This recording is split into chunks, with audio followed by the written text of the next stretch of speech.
Hi there, welcome back to Henry's Garage.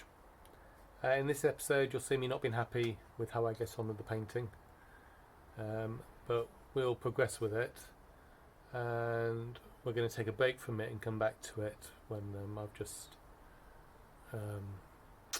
worked out how I'm going to progress, and I haven't decided if I'm going to have to build a paint booth or if I have another approach, but that won't be in this episode. That'll be a future one.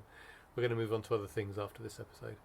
So like, subscribe, comment and enjoy. See you next time. Bye.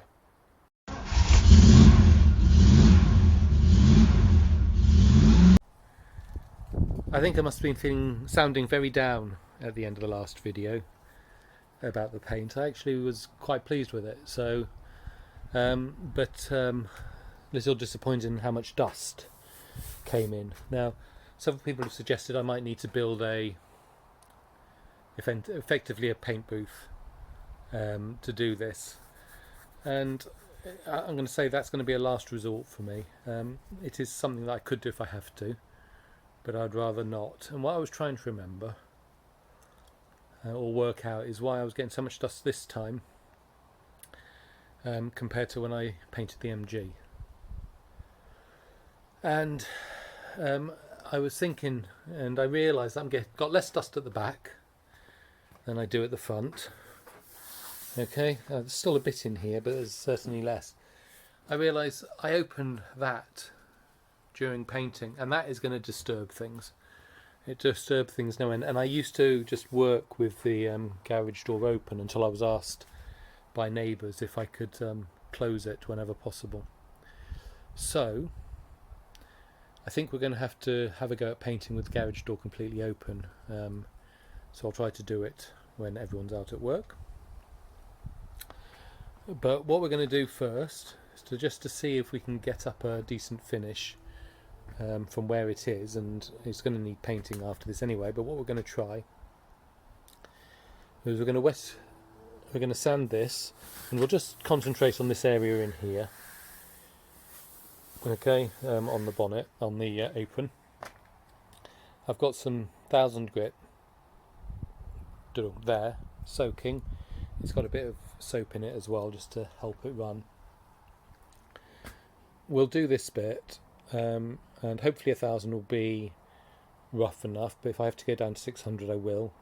And we'll do it with 1000, we'll do it with 1500, and then I think I'll try to buff it and see what it looks like. I don't, well, yeah, because that will then show me if the dust is still in there or not. So that's why I want to go to that stage.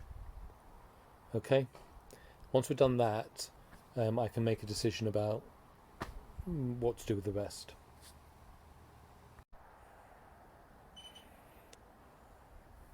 So I think this will probably come out okay. So you can see I've just done this bit. I've got a few bits which don't look great, and I've got a few kind of dimples in there as well, but we'll just try, and so I've just done that very quickly with 1000 grit. We're going to buff it and see what it looks like. Well, I've got my dual action thingamabob out, but I can't find my cutting compound anywhere. I've been looking for 15 minutes. I guess if you look at the state of my garage, it's not surprising. I can't find stuff, but it's normally there. Right there on that shelf. And it ain't there. I'm wondering if, the last time I remember using it was up at my parents'. So I'm wondering if I binned it, but I thought I had an extra one anyway. We are where we are. So with that in mind, I think we're going to have to risk just sanding and painting. I've been around the whole car, giving it a rub down,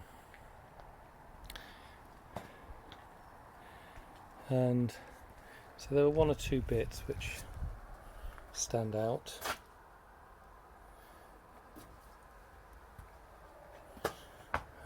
But other than that, yeah, so what we're going to do is we're going to just go for it. We're going to do 2 more coats. We're going to leave the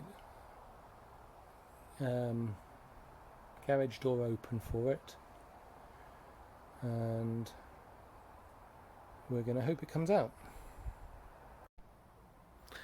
Okay, I've thought about this overnight, and what I've done is I've ordered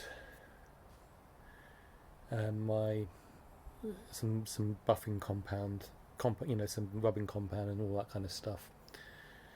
We're gonna not try painting it right now. We're gonna sand it and rub it all down. We'll buff it. We'll see what it looks like. If we've got good panels, then we'll leave those alone. If the whole thing needs doing, we'll work on that basis.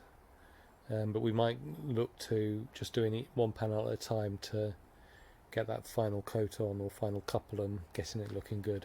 I mean, it's got it's got quite a number of coats on there now, so it's not been done very well. It's not done as well as I've managed in the past, and it was the final coat that I really went wrong with. So that suggests to me that I'm getting frustrated, so I just need to back off, and then I'll come back to it.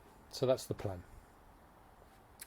So with that in mind, what we're going to do is we're going to look at getting the rebuild work around this done. So I'm going to go through all of the bits and see what I need to order / replace, what I can use. I've bought myself a metric tap and die set because I learnt with the engine head puller that metric and imperial don't all fit the same. So we will tap and die all of these bolts out. We'll get them cleaned up nicely. We'll see if I need new ones, and if I do, what I need to buy, and all of that stuff. But that's coming up in the next episode.